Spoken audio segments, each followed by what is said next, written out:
7 kebiasaan penghuni rumah ala Jepang. Hidup minimalis, tenang, dan nyaman. Sebelum lanjut, jangan lupa klik tombol subscribe, share, dan like ya. Makasih, dan kita lanjut sekarang. Halo Bu Ibu semua, semoga sehat dan bahagia terus ya. Melihat tumpukan cucian yang tingginya sudah menyaingi Gunung Merapi, pasti membuat tensi darah Ibu naik seketika. Apalagi kalau ditambah melihat mainan anak yang berserakan seperti ranjau darat di ruang tamu. Fenomena rumah berantakan ini memang menjadi masalah nasional para ibu di tengah gempuran tren belanja daring yang bikin barang di rumah makin menumpuk, tidak terkendali. Padahal, sebuah artikel kesehatan mental menyebutkan bahwa kondisi rumah yang acak-acakan bisa memicu hormon stres pada wanita 2 kali lipat lebih cepat dibandingkan pria. Itulah alasan kenapa kita perlu menengok rahasia 7 kebiasaan penghuni rumah ala Jepang yang hidupnya tampak sangat tenang dan nyaman. Meski luas bangunannya mungkin tidak seberapa. Ibu tidak perlu pindah ke Tokyo untuk merasakannya karena kita bisa menyontek gaya hidup minimalis. Mereka mulai dari kebiasaan rutin sehari-hari agar rumah kita tidak lagi terasa seperti gudang logistik yang sesak. Kebiasaan pertama yang paling sakral adalah tradisi melepas alas kaki di area genkan atau pintu masuk agar kotoran dari luar tidak menjajah kesucian lantai rumah kita. Bayangkan kalau ibu sudah mengepel sampai pinggang terasa mau copot, lalu suami masuk pakai sandal yang habis menginjak tanah becek di depan rumah. Tentu rasanya sangat emosional. Orang Jepang sangat disiplin menaruh sepatu di rak dengan rapi supaya energi negatif dan debu jalanan berhenti di depan pintu saja dan tidak ikut tidur bersama kita. Dengan membiasakan seluruh penghuni rumah tertib menata alas kaki, maka kesan pertama saat pintu dibuka adalah kerapian yang sangat menyejukkan mata. Area pintu masuk yang bersih adalah benteng pertahanan pertama ibu rumah tangga dalam menjaga kewarasan pikiran dari pemandangan yang semrawut sejak pagi hari. Langkah kedua yang menjadi kunci utama adalah kebiasaan mengembalikan barang ke tempat asalnya seketika itu juga tanpa menunggu nanti atau besok pagi. Penyakit kita para ibu biasanya suka menaruh gunting di atas kulkas atau meletakkan remote televisi di meja makan,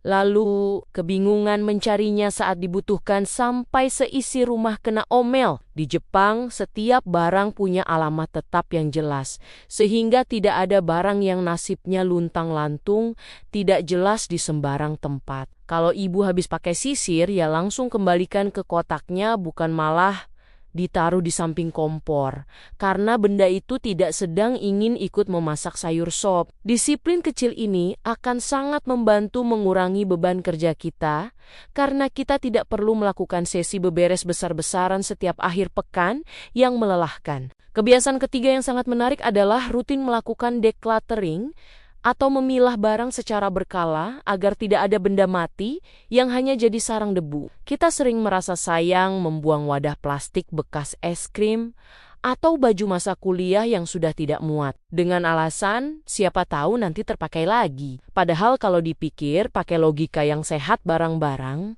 siapa tahu itu biasanya tidak pernah terpakai sampai 10 tahun ke depan dan hanya menyempitkan ruang gerak kita. Orang Jepang percaya bahwa menyimpan barang yang tidak terpakai hanya akan menghalangi aliran rezeki dan keceriaan di dalam keluarga kita sendiri. Mari kita mulai berani menyisihkan barang yang sudah rusak atau tidak memberi kebahagiaan lagi, agar lemari ibu punya ruang untuk bernapas lega tanpa harus dipaksa menutup. Poin keempat yang tidak kalah penting adalah membiasakan diri untuk membersihkan area basah seperti wastafel dan kamar mandi setiap kali selesai. Digunakan agar tidak ada kerak yang menumpuk. Ibu pasti tahu rasanya melihat noda sabun yang sudah mengeras seperti semen di dinding kamar mandi yang baru bisa hilang kalau digosok pakai tenaga dalam. Penghuni rumah di Jepang selalu menyediakan lap kering di dekat wastafel agar mereka bisa langsung menyeka percikan air. Setelah cuci muka atau sikat gigi, Kebiasaan ini membuat kamar mandi selalu terlihat kinclong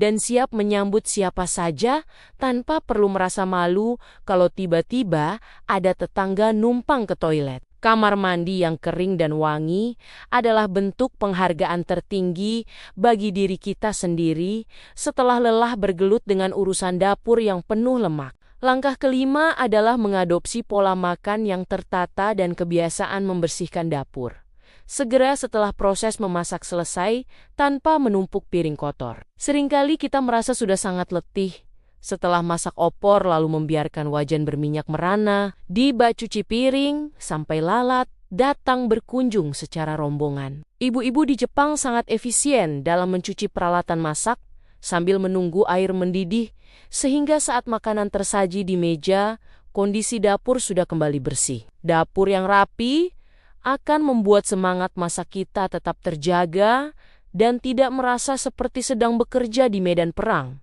setiap kali lapar melanda. Meja makan yang bersih tanpa tumpukan brosur atau tagihan listrik juga akan membuat momen makan keluarga terasa jauh lebih berkualitas dan sangat bermakna. Kebiasaan keenam yang perlu kita tiru adalah minimalisme dalam penggunaan perabotan atau furnitur, agar ruangan terasa lebih luas dan aliran udara menjadi lebih lancar. Kita sering tergoda membeli kursi pijat besar atau meja hias yang sebenarnya hanya berakhir jadi tempat jemuran. Handuk atau tumpukan tas belanjaan. Orang Jepang lebih memilih furnitur multifungsi atau bahkan duduk di lantai dengan alas yang nyaman, agar ruang tengah bisa digunakan untuk berbagai aktivitas. Semakin sedikit kaki furnitur yang menyentuh lantai, maka semakin mudah bagi ibu untuk menyapu dan mengepel tanpa harus melakukan atraksi angkat beban setiap hari. Ruangan yang lapang memberikan efek psikologis yang menenangkan, seolah-olah kita punya ruang luas di dalam pikiran untuk beristirahat dengan tenang. Terakhir adalah kebiasaan menjaga ketenangan dan keheningan di dalam rumah, sebagai bentuk meditasi harian bagi seluruh anggota keluarga tercinta. Di Jepang, rumah adalah tempat perlindungan dari kebisingan dunia luar, sehingga mereka jarang menyetel televisi dengan volume maksimal atau berteriak dari satu ruangan ke ruangan lain. Ibu bisa mencoba menciptakan 1 jam tanpa suara setiap malam, agar anak-anak bisa belajar dengan tenang dan suami bisa melepas penat setelah bekerja. Suasana rumah yang sunyi dan damai akan membantu kita tidur lebih nyenyak dan bangun dalam kondisi yang jauh lebih segar secara fisik maupun mental. Keheningan adalah kemewahan yang sebenarnya bagi seorang ibu rumah tangga yang telinganya mungkin sudah panas mendengar suara mesin cuci beradu dengan rengekan anak sejak fajar. Kesimpulan dari semua kebiasaan ala Jepang ini sebenarnya bukan tentang seberapa hebat kita meniru budaya orang lain,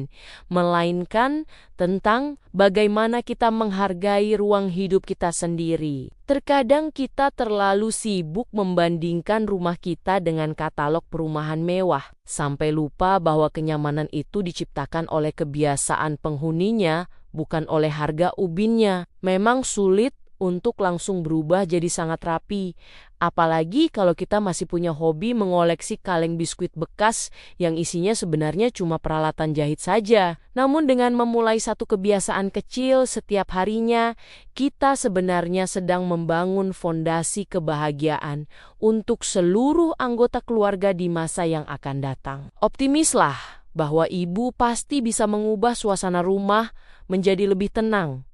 Meski tantangannya seberat menghadapi harga cabai yang tiba-tiba melonjak naik, mari kita melakukan refleksi apakah selama ini kita yang mengatur barang atau justru barang-barang di rumah yang sudah mengatur dan menjajah hidup kita setiap saat. Menjadi minimalis bukan berarti kita jadi pelit atau tidak mau beli barang baru, tapi tentang kesadaran untuk hanya menyimpan apa yang benar-benar memberikan manfaat nyata. Semangat terus untuk para ibu yang sedang berjuang menata istananya masing-masing agar menjadi tempat yang paling dirindukan oleh suami dan anak-anak. Kerapian ala Jepang mungkin terlihat sangat mustahil dijalankan di tengah hiruk-pikuk kehidupan kita, tapi tidak ada salahnya mencoba demi kesehatan jiwa yang lebih baik. Semoga langkah kecil yang ibu ambil hari ini bisa membawa perubahan besar yang membuat rumah terasa seperti surga dunia yang sesungguhnya. Selamat mencoba mempraktikkan hidup minimalis yang tenang,